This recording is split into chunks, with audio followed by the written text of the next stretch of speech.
Hey guys, here we are again on another Monday video. So I realize that a lot of the people that are watching these videos are people that are new to my channel or that have never seen me before. So hi, I just thought I would give you a little intro in terms of who I am and why the heck you should care what I have to say, which, I mean, I don't know that you necessarily should. I am not a medical professional. I am just a girl that struggled with my weight pretty much all my life that finally found something that worked. So last October in 2021, I started Wegovy and lost 64.4 pounds in 24 weeks. Then my coupon ran out. I could no longer afford it because my insurance does not cover pretty much anything. And so I switched to a semaglutide compound, which really didn't work for me. I was on that for about 3 months and I only lost 9.3 pounds. I did take the oral, not the injection, so I think that was partly my fault. And then in June 2022, I started Mounjaro, and I've lost 17.2 pounds in the last 3 months or so. So that's kind of a little bit about me. I have struggled with my weight pretty much my entire life. I did reach a healthy weight through the assistance of a naturopath and a very strict diet when I was in junior high. I dropped about, well, actually just before junior high, I dropped about 60 pounds in 3 months. That's what a young metabolism will do when you're doing healthy things. I maintained that for about, I want to say 4 years, somewhere around there. And then right around the time that I started high school, I slowly started regaining weight until last year when I finally found Wegovy. So today I kind of wanted to talk about Mounjaro and GLP1 receptor agonists versus weight loss surgery. If you're watching these videos, you're probably either considering going on Mounjaro or Wegovy, or you already are, or maybe you're thinking about having weight loss surgery and you're just trying to figure out what's the better option. And I'm just going to kind of talk through a few points just to make it fun. We'll give points to one or the other in each category to decide which ones we feel like wins. When I say we, I mean me. And obviously, if you have differing opinions, please feel free to share them in the comments down below. Please share with me your personal stories, what you have experienced. I've obviously never had weight loss surgery, so I can't give personal accounts, but I do know lots of people that have had it, and I will be happy to relay the experiences that I have had with other people's surgery experience. So let's start with kind of the types of GLP-1s and the types of weight loss surgery there are. So most GLP-1s are approved for diabetes treatment. GLP-1 was originally created as a diabetes treatment and a way to help control blood sugar. So there's dulaglutide, which is under the name brand Trulicity, which is a diabetes medication. Words. There's going to be a lot of that in this video. Just get ready for it. Liraglutide, which is available under the name Saxenda and Wegovy, which is for diabetes and weight loss. Semaglutide, which is under Ozempic, Wegovy, and Rybelsus, and those are for diabetes and weight loss. And then the newest on the scene is Tirzepatide, which is under the name Mounjaro, which is currently only approved by the FDA for diabetes, but it is in trials for a weight loss version. They're going to be going the Ozempic Wegovy route, where they release the same exact drug with probably a different dosage schedule and stuff like that, just like they did with Wegovy for Ozempic. So it will be approved for weight loss. They wanted to get it on the market as quickly as possible for diabetes. So I'm currently taking it off label for weight loss because I do not have type 2 diabetes. A lot of what people don't understand is how GLP-1 receptor agonists work, and I wanted to go into that just a little bit, kind of give you like a brief overview of exactly how it works. GLP-1 receptor agonists work in the brain to increase satiety, they reduce appetite, and increase energy expenditure. They also increase the breakdown of fats and fatty acid synthesis, which is just a long word for part of how your metabolism works, so they help increase metabolism. They increase your muscles' ability to utilize carbohydrates as an energy source. They also slow gastric emptying, which means you stay full for longer. They slow the conversion of non-carbohydrate sources into glucose, which is also called gluconeogenesis. And they reduce the abnormal retention of fat in organs. It's also called steatosis. The most common form of that is fatty liver disease. They increase insulin synthesis and secretion, and they lower glucagon secretion. They also help reduce cell death or apoptosis, and they increase your immune system health. So lots and lots of things that GLP-1 receptor agonists do. Most people just mistakenly call them an appetite suppressant. They most definitely are not. They are GLP-1 receptor agonists. So they mimic that GLP-1 hormone in your body. Types of weight loss surgery. So there's three main types. There is gastric bypass, which is also called Roux-en-Y, I think that's how you pronounce it, which creates a smaller stomach pouch that connects directly to the small intestine. That's kind of the oldest version of weight loss surgery. There's a sleeve gastrectomy. I told you guys there was going to be a lot of that. A sleeve gastrectomy. Oh my word. Sleeve gastrectomy. VSG. It removes about 80% of the stomach and leaves a tube-shaped stomach that's about the size of a banana. And then there is the, you ready? Biliopancreatic diversion with duodenal switch. Now, how come I didn't stutter on that one? BPDDS for short. That is a two-step procedure. It's first, they do a VSG, but the valve that releases the food into your small intestines, the pyloric valve, that's remains intact along with duodenum. Then the end portion of the intestine is connected to the duodenum, which is just the starting part of the intestine that attaches to the stomach. So basically, they pretty much remove almost all of your intestines, which reduces the absorption of nutrients, and it comes with much, much greater risks, which is why it's more uncommon. Increased risks of malnutrition and vitamin deficiencies due to lack of absorption, because if you don't know, your intestines is where all of your nutrients are absorbed in your body. So without your intestines, no nutrients. Because there's more risks associated with it, it is only recommended for people with a BMI above 50. So, I wouldn't even qualify for that surgery anymore. I did at the beginning, let me tell you. Basically, the way weight loss surgery works, reducing the size of your stomach allows less food to be ingested, results in eating fewer calories as a result. It is forced calorie restriction. So, let's get into the competition, shall we? I did a couple different categories. I divided it into costs, side effects, risks, effectiveness, and long-term results. I'm gonna go through them as fast as I can and still make sense. If you've been around a while, you know how to do anything fast. So, buckle your seatbelt. Cost is first. GLP-1s, depending on the type you take, are anywhere between $675 and $1,800 cash. Obviously, insurance coverage varies. The good thing is, like with Mounjaro, there are coupons that can bring the cost as low as $25 per 4-week cycle. I don't say a month because there's more than 4 weeks in a month, but they call that a month. So $25 a month is how much I pay for Mounjaro, and I will for my first 12 refills on the product. Hopefully by that time I will have lost everything I need to lose. If not, maybe my insurance coverage will have changed by then. Who knows what the future will hold. But those are the costs on GLP-1s. Weight loss surgery. The average cost of weight loss surgery is $23,000 with a range anywhere from $14,000 to $30,000 here in the US. Obviously I can't speak to other countries because I know y'all's insurance is different. The obvious winner in that category for me is the GLP-1.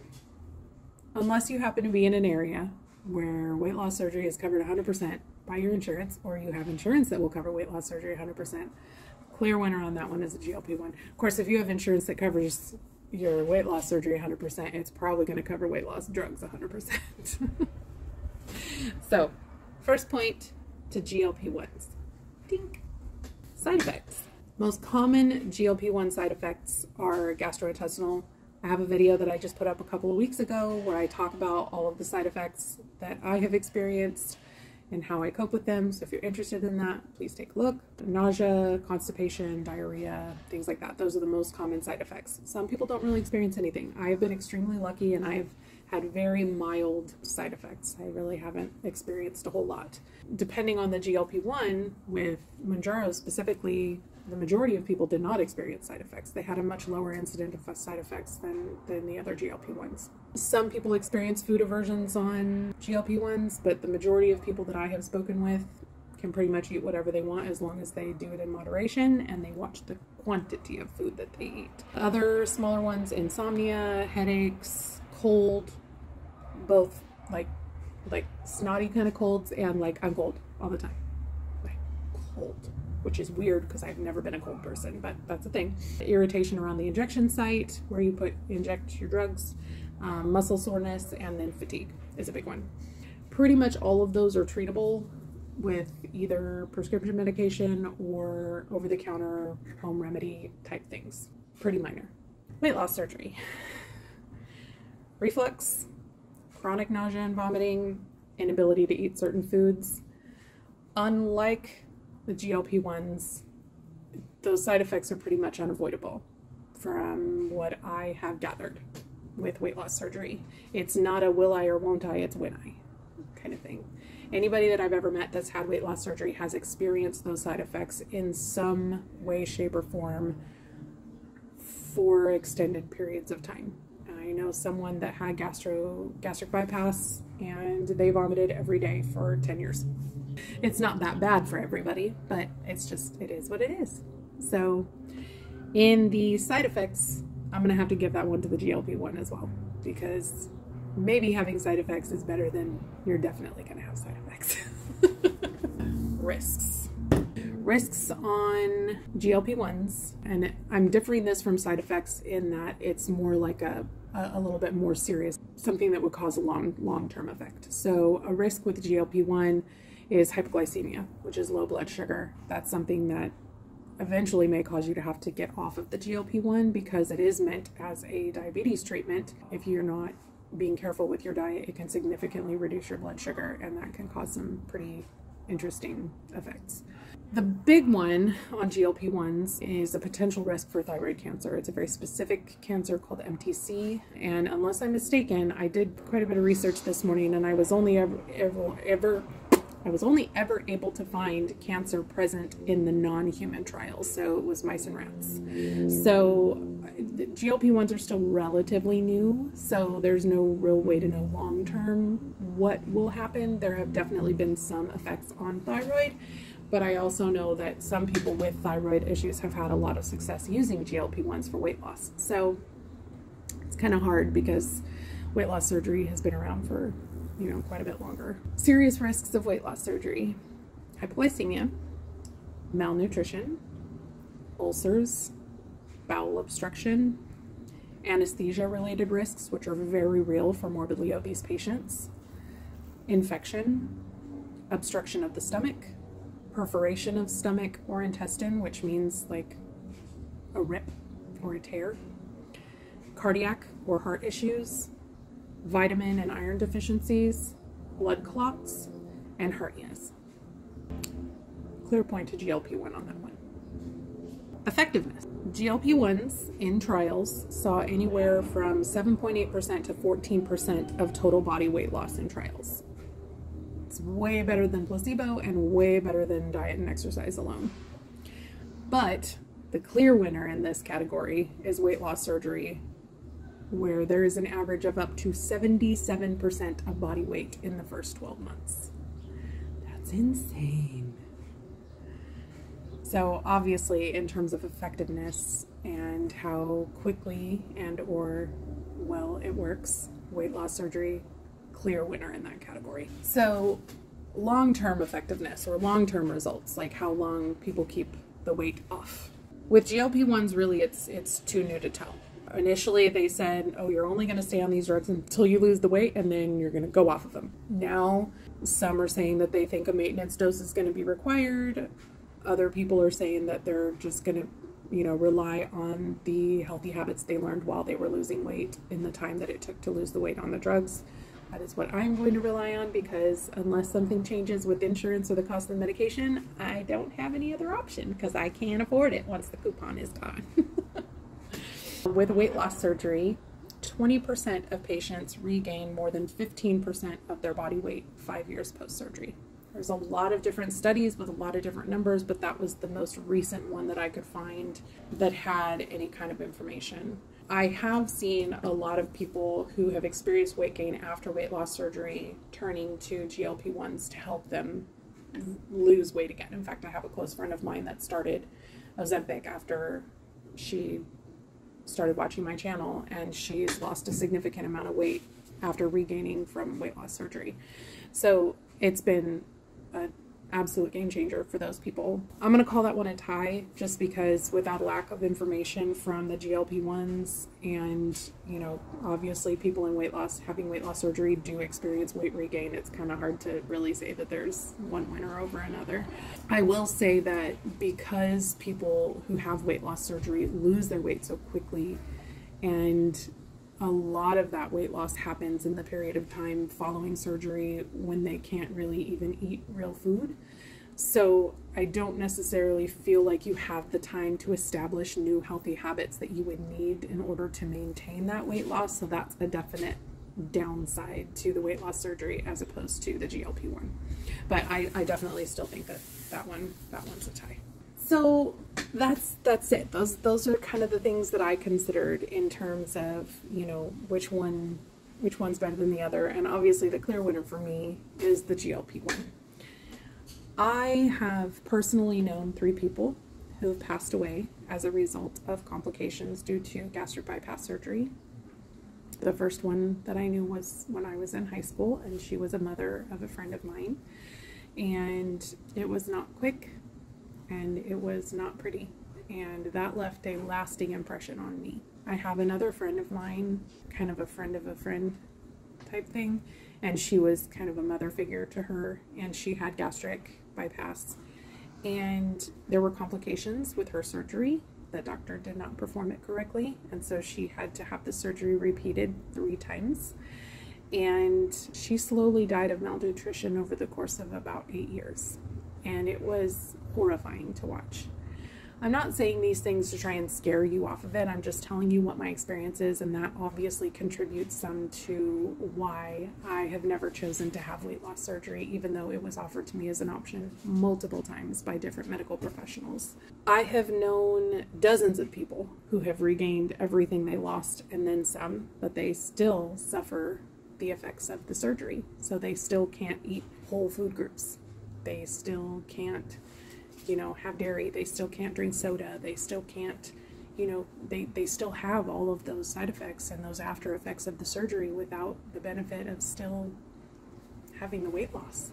And that's horrifying to me, to think that you still got to put up with all the crap without the good stuff. Ultimately, you guys, I just want to say that maintaining any amount of weight loss is a lifelong struggle. Losing significant amounts of weight and keeping it off is not easy, regardless of which way you decide to go about it. I'm just choosing to do it in a way that doesn't alter my physical anatomy. If you are considering weight loss surgery, a big part of why I started this channel is because I know that these drugs are so new that a lot of people don't know about them, don't know how they affect you, and I had never been on any prescription medication of any kind other than, you know, antibiotics and painkillers for injuries or sickness or whatever. So it was terrifying to me to think about injecting myself with something once a week. I also hate needles, so that's a thing. By the way, this Band-Aid is not from my injection. I had to have a tetanus shot this week. I stepped on a giant tack in my backyard, which was not comfy. I just wanted people to know that there are other options other than weight loss surgery to consider that isn't just grinning and bearing it and trying to white knuckle it on your own. Maybe it's something that you give one last try to before you try weight loss surgery. I just want everybody to know that I am not judging anyone. If you have decided to have or have already had weight loss surgery, you need to do what's best for you. I'm not here to judge your journey, just like I hope you're not going to judge mine. I don't begrudge anybody their choices whatsoever. I have no idea what your life has been like. I don't know what you've been through. I don't know what your weight loss journey has looked like. I know that mine has been a lifelong struggle, full of heartbreak, full of it. I mean, just in the last year, it's been a lot. And that's with me finding something that's finally worked, you know? So, anyway, that's it. I'm done rambling. You don't have to listen to me no more. If you enjoyed this video or you found any of it entertaining or educational, please give it a thumbs up. Consider joining my YouTube family if you haven't already. I normally put out vlog content, so I've been documenting my weight loss journey since the beginning. So if you haven't seen any of those videos, you're obviously welcome to check them out. And I will see you guys in the next one. Bye! We're on a journey, looking back on the things that we've taken for granted, but feels like we're learning to be better.